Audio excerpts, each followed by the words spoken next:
Welcome students.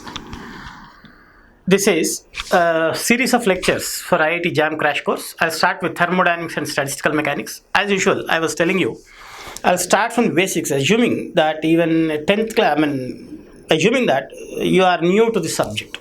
Okay, such that even a 10 plus 2 student should be able to understand and should be able to, follow us. Okay, slowly we'll go up to the JAM level. Okay, now in thermodynamics, okay, we'll mostly talk about heat. Okay, right? Heat and work. Heat is Q, work is W. Okay, what is heat? Heat is a form of energy. What are the other forms of energy? Okay, light is one form of energy. Sound, acoustics, is another form of energy. Electrical energy, mechanical energy. Okay, chemical energy. Okay, and mechanical energy means what? Again, we have what you call kinetic energy and potential energy in mechanical. Chemical energy, nuclear energy, like that. Okay, there are about 8 forms of energies. Of all the other forms of energy and heat, right, there is one essential difference between heat and other forms of energies. Okay, all other forms of energy and heat is slightly different from other forms in one way. What is that? Just guess. I know the mass of this pen. I'll throw this pen with some velocity v. I'll say the kinetic energy of the pen is this much. Or I'll lift this pen to a height h and say its potential energy is this much. I can show you one capacitor and say that this capacitor stores this much of electrical energy. Okay, like that, when we split one uranium-238 nucleus, we say that this much amount of energy can be released. Okay, like that, I can show you some object and say that it has this much of energy or that much of energy, like that. But I cannot show you any object and say that it has this much of heat energy in it. Okay, I can never show you an object. I can never take one object and say, right, an object has this much amount of heat energy. You take some object A. Okay, right, I cannot say this object A has this much energy or that much of amount of heat energy. Okay, when do we get the concept of heat? Means, right, when I connect this object with another object B and some heat flows from A to B, all that I can say is some amount of heat energy has flown from A to B. Suppose say 10 joules of energy has flown from A to B. I can say that 10 joules of heat has flown from A to B, but I cannot say that, right, A has 100 joules of energy in it. Okay, B has 25 joules of energy in it. Now 10 joules has flown from A to B, such that now only 90 joules is remaining here, 35 joules is remaining here. Like that, I cannot tell. I cannot find out the absolute values of each energy in any object. All that we can do is what? We can measure the heat energy that is flowing from one object to another object. That is, heat is a form of energy in transit. It comes into picture only when it flows from one object to another object. Okay, right? So that in one way, that's why the energy, the unit of energy is calorie. Okay, the earliest unit of energy was calorie. Calorie means what? Something that flows. Heat energy comes into picture only when it is flowing. Absolute values of heat energy cannot be measured. Nobody can say that. I can never say that this pen has this much amount of heat energy. No. Right, but all that I can do is what? I can put this pen in contact with some ice cube. Okay, heat flows from this pen into that ice cube. I can only measure the amount of heat flowing from pen to the ice cube. That's all. I cannot measure what is the amount of heat present in this, or what is the amount of heat energy present in ice. I cannot measure. Okay, right? That is the way in which heat differs from other forms of energy. Okay, now we know that common sense says what? Heat always flows from high temperature to low temperature. Suppose A is at 100 degrees Celsius. Okay, B is at, say, 0 degrees Celsius. If you bring these two objects into contact, okay, heat flows from A to B, we say, but that's not actually correct, because heat flows from A to B, and also though B is at low temperature, right, heat flows from B to A also. Okay, there is one theory called Prevost's theory of heat exchange, which says that all bodies above absolute zero temperature continue to interact with their surroundings in the form of energy, the heat energy. That is, they keep on giving heat and taking heat from the surroundings or any other object in which they are in contact with. Okay, right, now, right, we know that though A is at higher temperature, B is at lower temperature, we cannot say that heat is flowing from A to B. Why? Because heat keeps on flowing from A to B and from B to A also. But the amount of heat flowing from A to B is more. The amount of heat flowing from B to A is less, such that net flow of heat is always from A to B, from higher temperature to lower temperature. How long this process continues, tell me. Okay, right? Now heat keeps on flowing out from A to, net amount of heat keeps on flowing out from A to B. Okay, right? This one's temperature keeps on decreasing, this one's temperature keeps on increasing. Say after some time, both will come to an equilibrium temperature of 50 degrees Celsius, say. Okay, when both come to same temperature, then we say what happens? Can we say that there is no flow of heat between A and B? No. Okay, heat keeps on flowing from A to B and B to A in such a way such that the amount of heat flowing from A to B is always equal to that flowing from B to A, such that net transfer of heat flow between these two objects will be 0. Okay, right?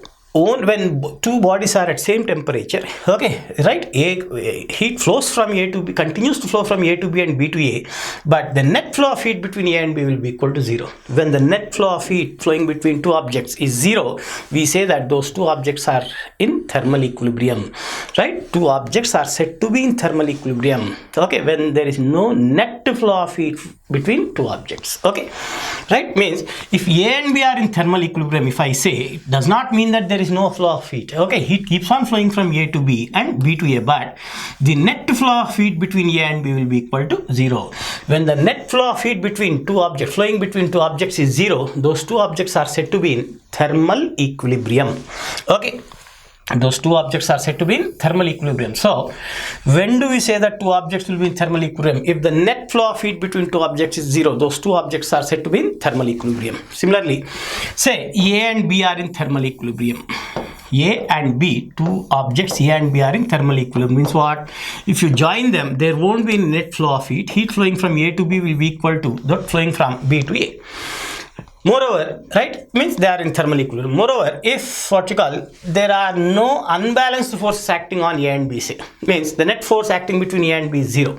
Or in other words, there is no unbalanced force acting on these two objects. They are said to be in mechanical equilibrium.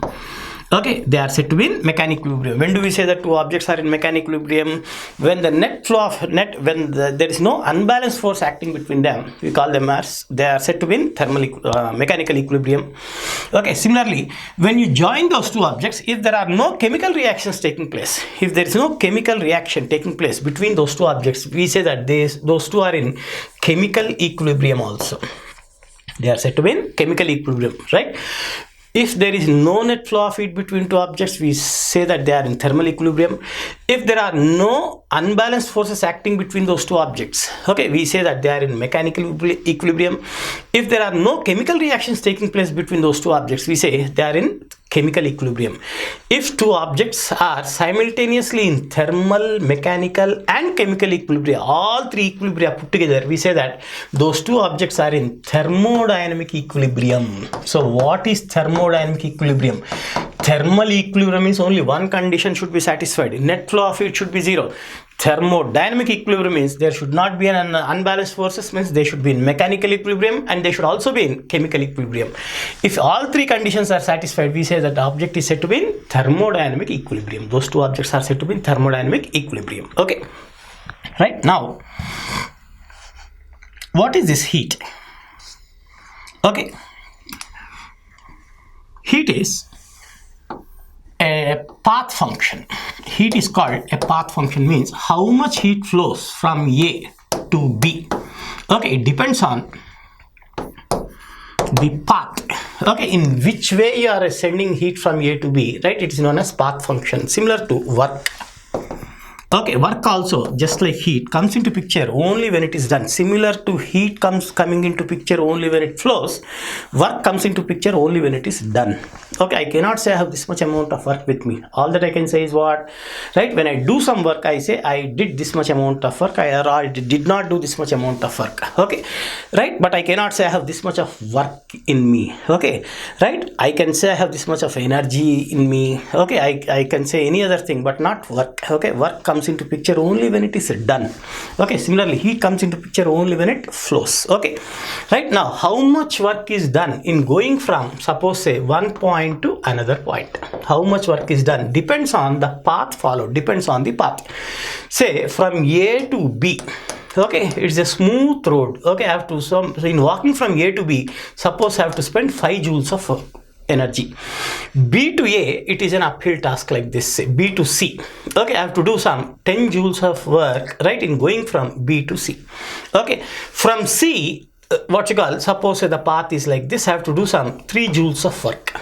Okay, right, the paths are different. Suppose here there is sand is there from B to, say, from what you call,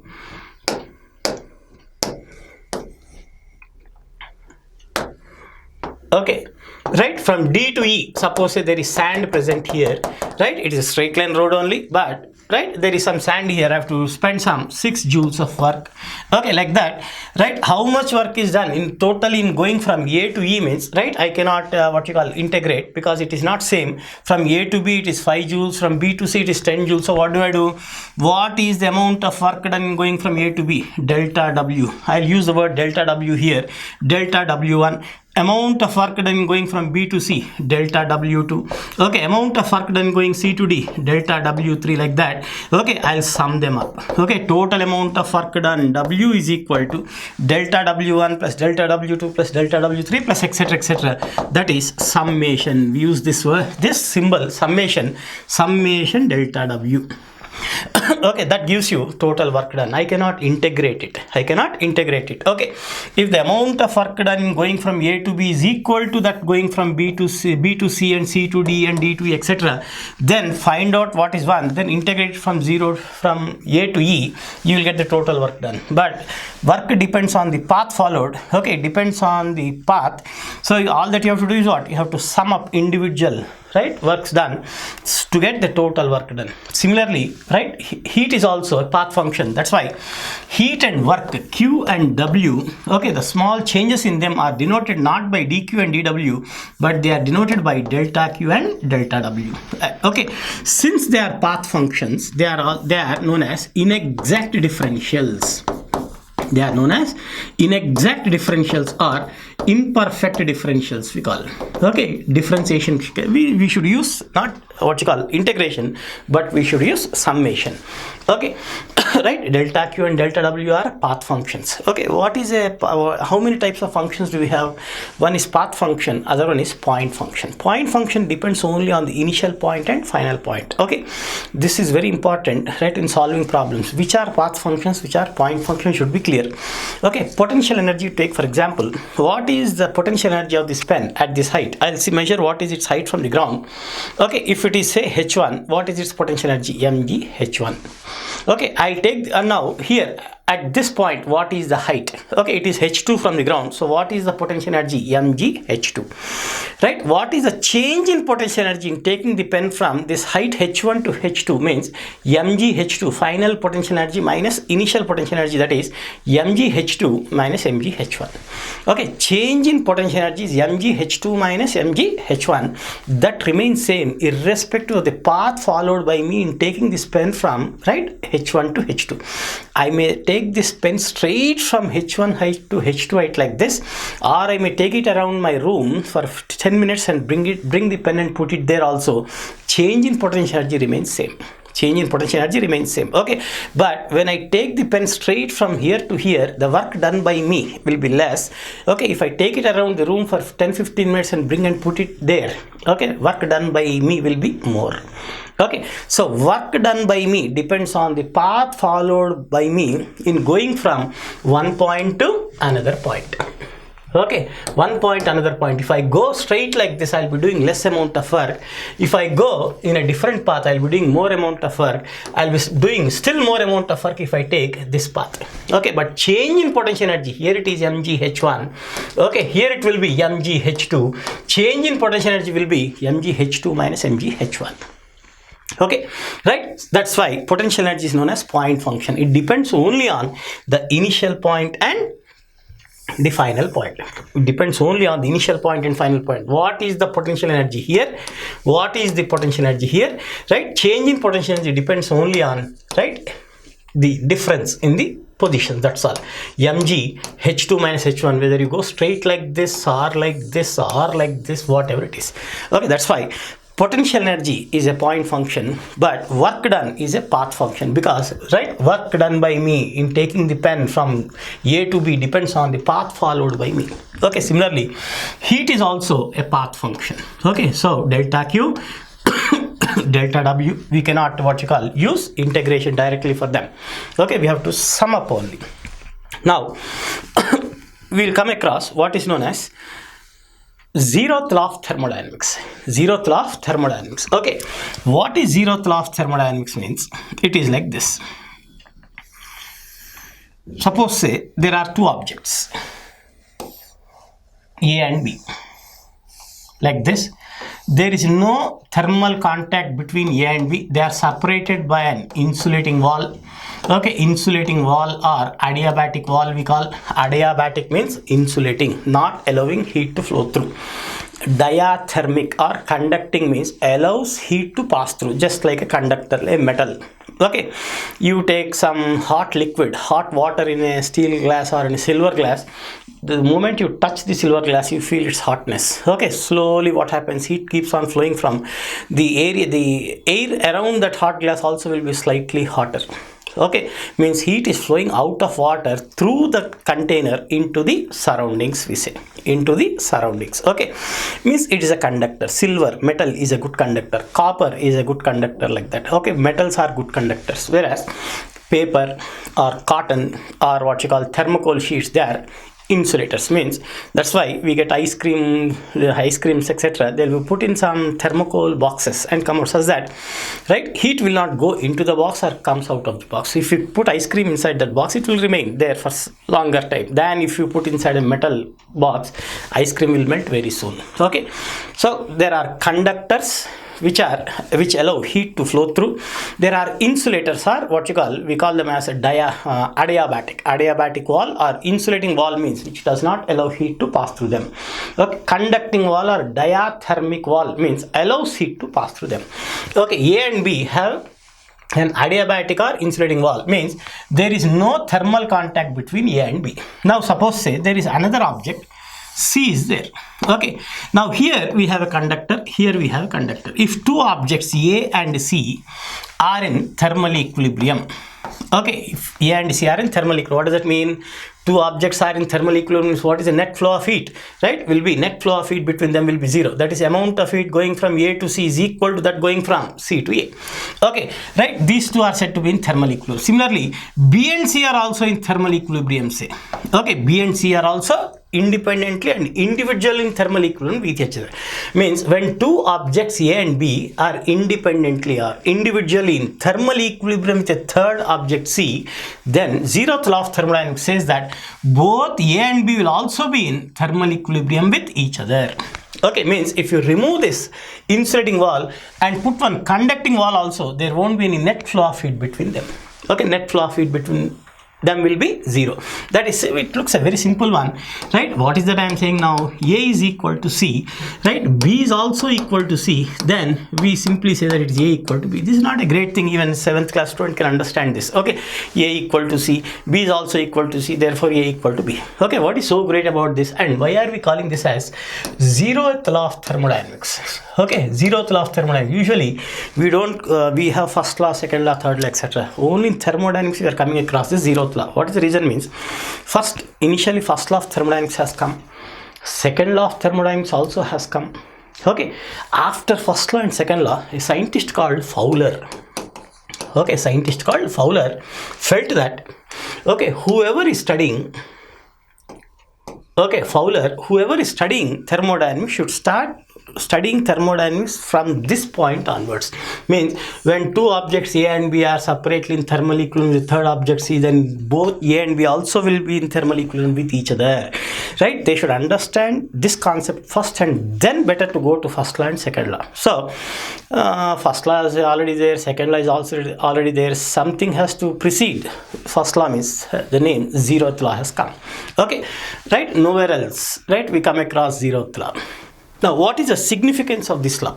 Means, right, why A and C are in thermal equilibrium, why net flow of heat between A and C is zero, means there must be something common between A and C. Okay, something X must be common between A and C, that's why they are in thermal equilibrium. Similarly, why B and C are in thermal equilibrium with each other? Okay, why there is no net flow of heat between B and C? There must be some property common between them which is same as that between A and C. Okay, means the same property should be common between B and C also. Okay, because C is in thermal equilibrium with A because of some property common. C is also in thermal equilibrium with B because of the same property being in common. Okay, what is that property? That property is called temperature. That property is called temperature. We denote it by capital T. Okay, why A and C are in thermal equilibrium? Because they both have something common known as temperature. B and C are also in thermal equilibrium, means both are having some property, same property, temperature as common. That is, A and C are at same temperature, B and C are also at same temperature. Therefore, A and B must be at same temperature. That's why they will be in equilibrium. So, what is the significance of zeroth law of thermodynamics? It has given the concept of temperature. What is temperature? What is temperature? Means usually most of the people say it denotes the degree of hotness or coldness. Okay, but the proper way of defining temperature is, okay, temperature is an intensive property of system. What are intensive, extensive properties will come later.